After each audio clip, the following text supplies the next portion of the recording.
3, 2, 1. Yeah. We are live here from Dome Valley Raceway. We're wrapping up the East versus West National Challenge 2026. We've got our West Coast and East Coast captains here. Great weekend, guys, and we finalized all of our bracket finals with a little matchup with these two. And who got it, Joey?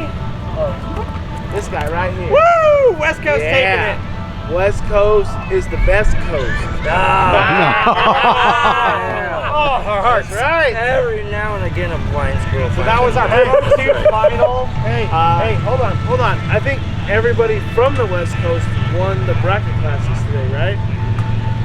Except for you. My guy This said guy every here. now and Hey, again a but we were blind 2 squirrel, for believe it 3. or not. We were 2 for 3, and you were what? One for 3.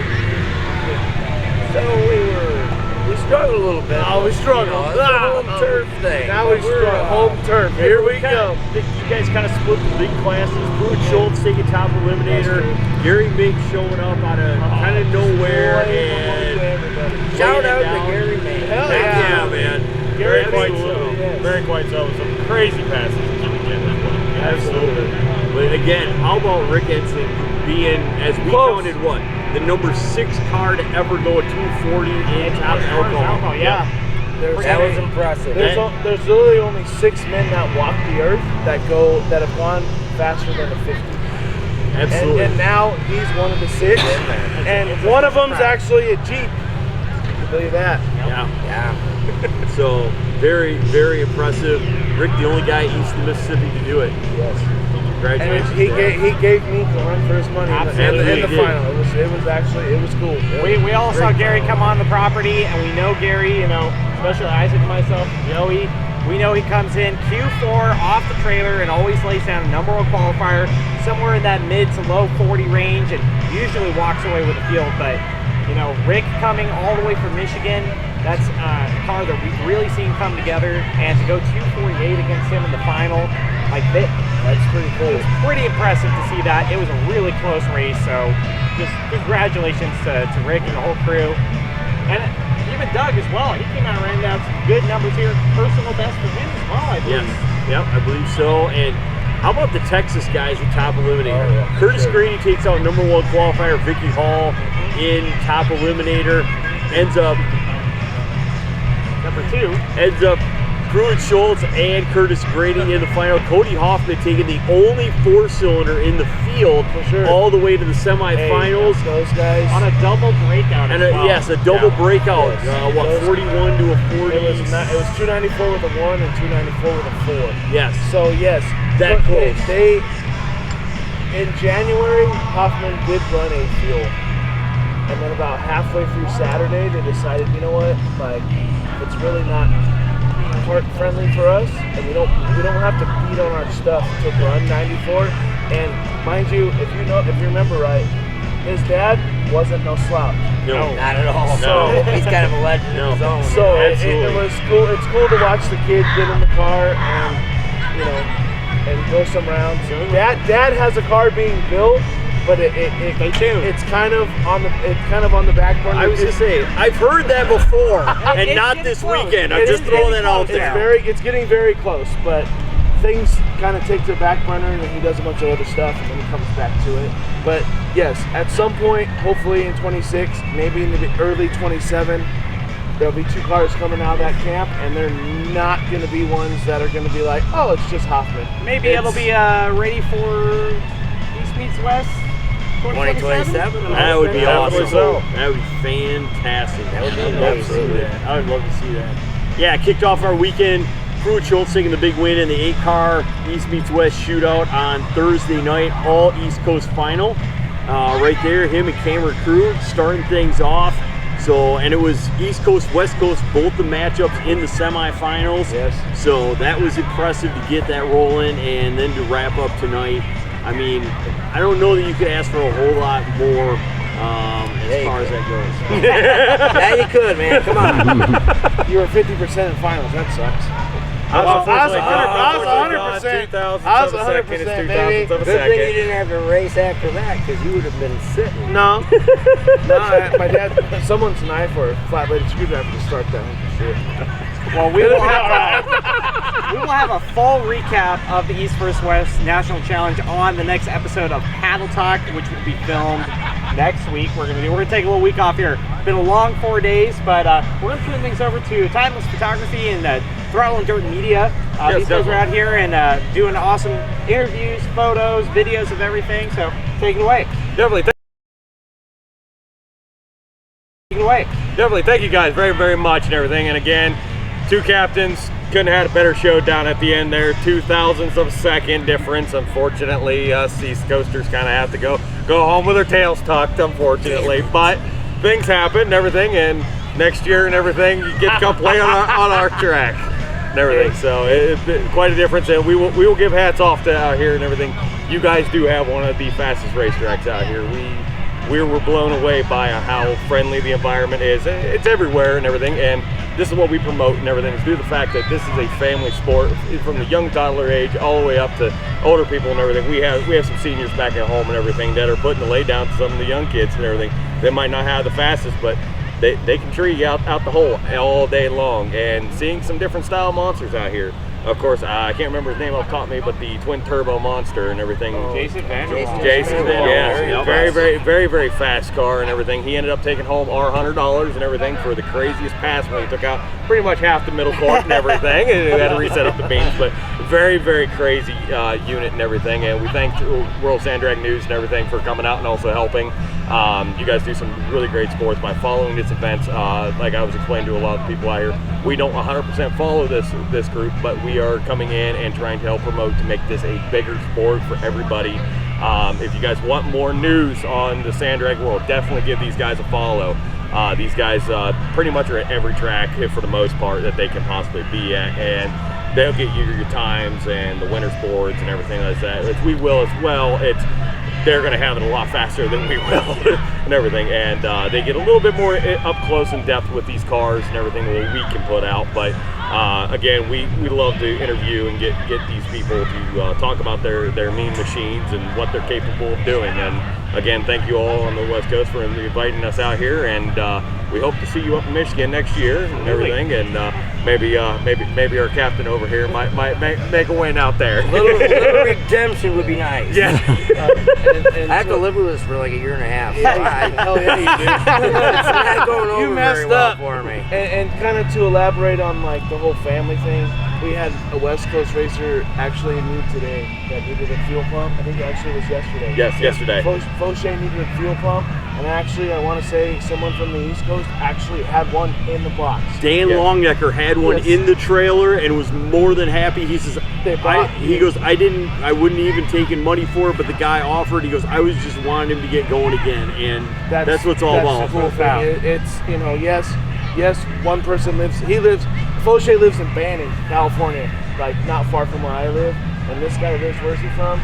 He's actually from the other side of Michigan. Okay, so he's over towards like Saginaw. East side Michigan. You know, you got someone from California, someone from Michigan.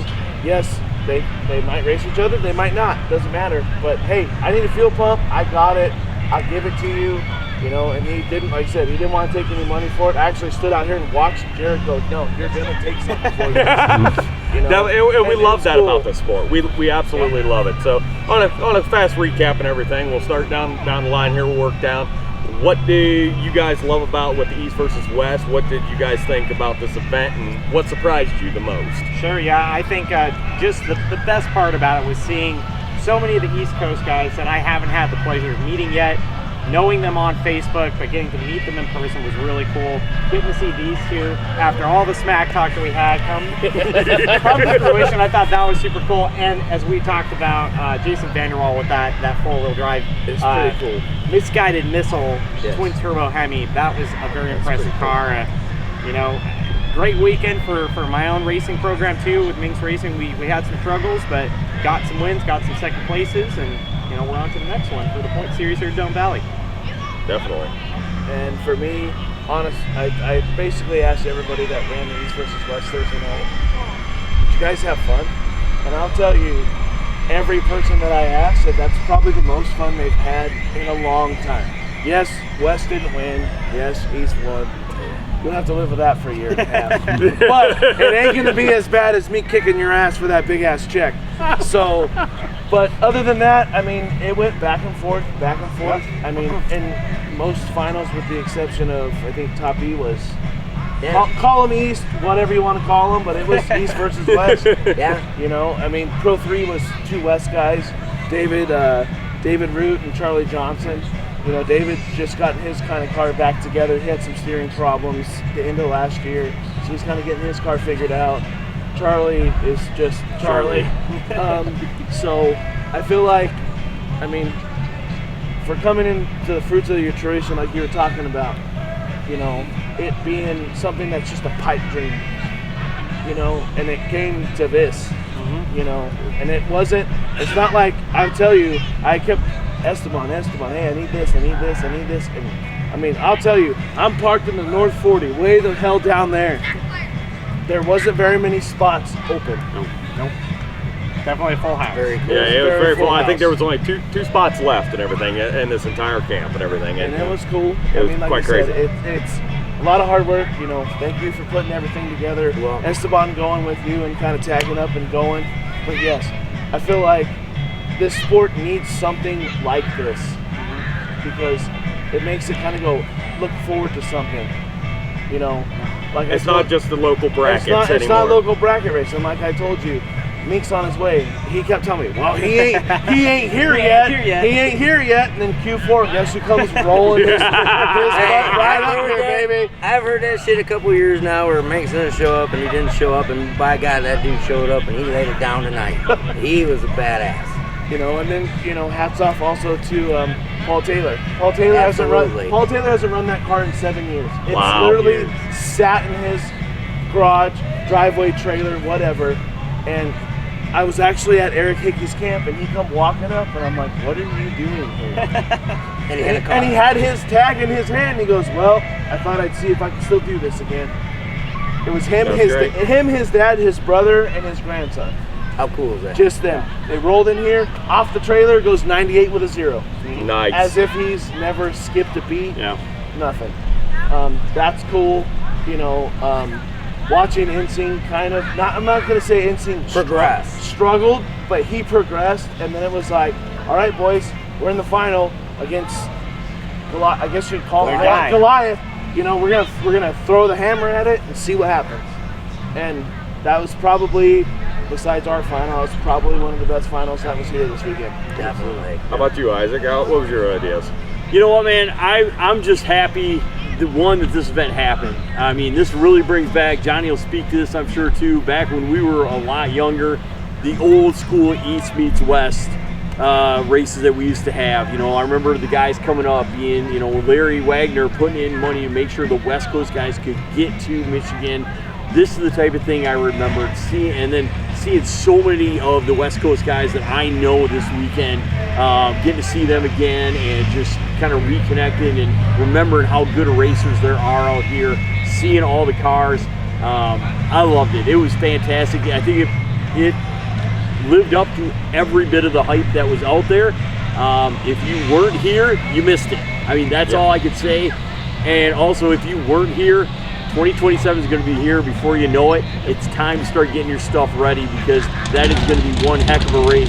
July of 27 in Silver Lake, Michigan. You're not going to want to miss that, especially if you weren't here this weekend. And the nice thing is, too, especially with you guys and, of course, with our collabs out there as well, we also have videos of this event, too. So even if you did miss it, stay tuned. You're going to be able to get to see it in a couple of days and everything, or possibly in the next week and everything. We'll have all the videos up, compressed down to where you don't have to sit here for 14 hours like pretty much we all put in every day. You'll get about an hour and a half, maybe 2, on the video and everything. You'll be able to get to see and everything. But yeah, thank you again, Isaac and Caleb. And everything. Thank you guys for coming out and also showing support with cameras and everything as well. And everything. And before we turn it over to the East Coast captain and everything, we absolutely love the fact that this is a family sport, and we hope that this can continue on.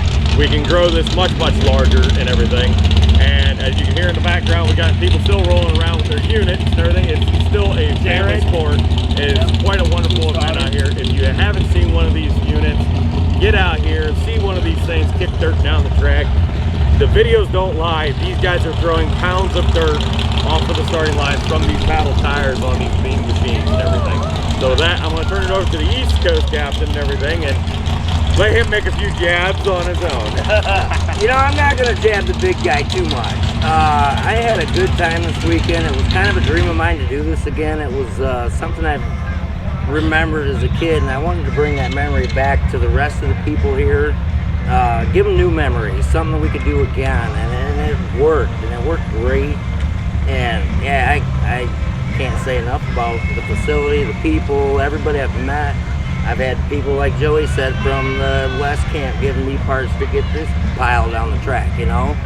So, I can only say is thanks to everybody here. You did get to see Wild Willie today, too. And I got to see Wild Willie. I got to see so many people came out here from the past. Yeah. So many people I've seen from the past that came out just to come see everybody. Oh, yeah. Man, it was just absolutely incredible. And I'll turn it over to you guys because I ain't got nothing else. Yeah, definitely. So we're so excited for the 2027 season. Hopefully we can get some more racers out on the East Coast and everything. And I believe World Sand Drag, they're also going to try to make a presence out there as well. Yeah. So we definitely will hope to see everybody we possibly can out there. And hopefully we can get these guys racing for a little bit more money and get some more spectators in the seats, because we want this sport to grow. We want more people, and for those watching on Throttle and Dirt, that'll be coming up and everything. Our next unit will probably more likely be a tractor pull. Dates and everything will be posted with the next clips coming out and everything for all our next coming up events. I'm pretty certain World Sand Drag's already got their next events up as well, so follow them as well. Where can they find you guys? Just check us out at worldsandragnews.com or Facebook, Instagram, YouTube, all on World Sand Drag News, TikTok as well. So make sure to follow us on all those spots. Check out the website and the socials for when photos go up after every event, and obviously stay tuned on the Facebook page. That's where a lot of the coverage happens. Yep, definitely. And those for on the World Sand Drag side and everything, you can follow us also on Facebook and everything as Timeless Photography, Northeast Ohio, NEO, or you can follow us as Throttle, the Ensign Dirt Media and everything. And again, we put out photos and videos of every event that we are at. So we hope to all see you in the future.